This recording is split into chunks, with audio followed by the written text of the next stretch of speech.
everlasting love that calls anyway.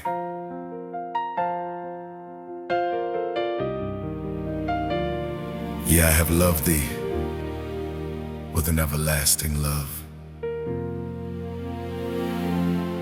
Everlasting means